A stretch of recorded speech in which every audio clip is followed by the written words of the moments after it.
Stephen Cooley, and welcome to Stephen Cooley Real Estate Show, and welcome to the nice summer months. On today's show, we're going to talk with Scott Stegall with Carolina Home Pro Inspections. He's going to give us tips on maintaining our decks and other items about our homes in the summer. So you definitely want to stay tuned for that, and we'll be right back.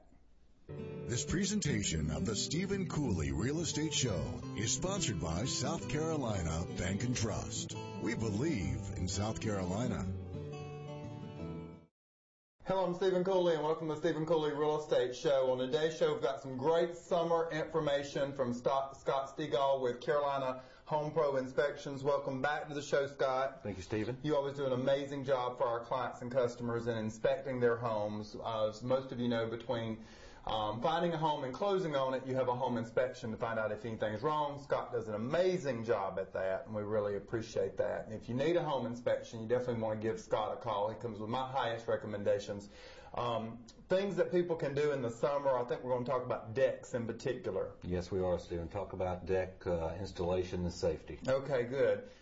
There are all kind of problems with decks. Decks age and get older. Tell us about that. Yes, approximately 2.5 million decks were either remodeled, replaced, or installed last year. Mm-hmm. Over the last 10 years, there have been approximately 30 deaths, deck collapses, and probably around 800 injuries that have been documented as far as deck failures. I've always noticed people build a brick home, which pretty much lasts forever, and then they put a wood deck on it, which is totally fine and beautiful, but that deck's not forever. Exactly. It does have a life expectancy on it, and the day the deck is built is the day the deck needs some maintenance done. Yearly inspections. Some of the most common failures are not flashing on the back side of the deck between the home and the deck, not using the proper fasteners to through bolt it to the home. That's the most common failure point for catastrophic failure. That deck just falls off the side of the house. Exactly. Some of these decks are 20, 30 feet in the air too. Yes, they are. On slope lots and things like that. Yes. So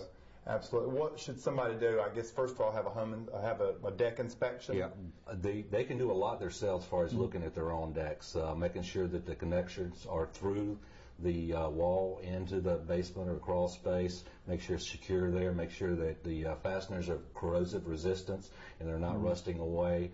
Look at loose handrails and steps, and making sure the deck is not separating from the structural members beneath it. So just some general workmanship type of looks and checks on the deck can really save you if there's a problem with the deck. The liquid waterproofers that people put on them to repel the water, does that give the wood a longer life expectancy? Exactly. Yeah, it increases the longevity life of the deck for many, many years. I've seen older decks and people power wash them and they can look new again, but that doesn't mean they're definitely in good repair. That's exactly right. You need to make sure you maintain that deck on a yearly basis. Great information on the decks there. What are some other things that people need to be watching this summer? I know the humidity's high and that causes moisture and water around the house and that kind of stuff. Exactly.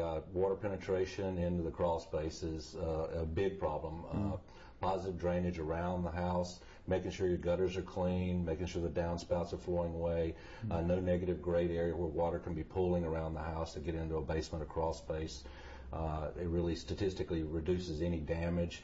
Of course, termites have to have moisture to build mud tubes, and so if you're keeping your gutters flowing, your downspouts flowing, and you get a positive grade around the home, you're reducing that chance that any type of wood boring activity can come and take effect on the house and cause damage. Absolutely, because gutters are not a requirement on homes, but it's definitely a great water prevention mechanism, isn't it? Definitely. Yeah, absolutely. And people can have, I always tell folks that, people who sell a home every 10 or 20 years, they shouldn't wait that long to have a home inspection. And home inspections are just not for buying a home. I recommend people have a home inspection about every 3 years because I see so many things, and I know you do too, that's a simple maintenance item that grows into a huge problem because people don't know about it. Exactly. There's a lot of energy efficient things that we identify, broken ducts in crawl spaces, loose ducts in crawl spaces where you're losing that energy. Minor leaks that turn into major problems. Minor leaks, exactly. Under tile floors in bathrooms and showers and things like that could be addressed before total tear out. Good, good. How long does the home inspection take? Based on the square footage, an average home of about 2,000 square feet, around 3 hours. And then you give them a full report about their home. Exactly. Everything will be documented, uploaded to a server. It sends them an email with all the digital photos. We tell them basically 4 things in any comment we make in our inspection reports. We tell them where the problem or concern is. We tell them what potentially can happen if it's not addressed. Right. We address who should do the repair. Should it be a licensed electrical contractor, heating and air contractor, whoever that specialty lies with? Absolutely, and I reviewed those reports before, and it's just most people are not crawling under their home or going on top of their home, so those pictures make a huge difference, because then you can show the repair person this is exactly where it's at and this is the problem, and it's in a colored picture, so that just makes a great thing. So if someone's buying a home or someone's been in a home for a while and they want a home inspection, let's tell them how to reach you, Scott, at Carolina Home Pro Inspections. Its number is 803-325-7878. Great information. Again, that's Scott with Carolina Home Pro Inspections. You always do a great job for us. Thanks for giving us information, and soon we'll have you back on the show for some winter tips. Please stay tuned for more houses for sale in your area, and we'll be right back.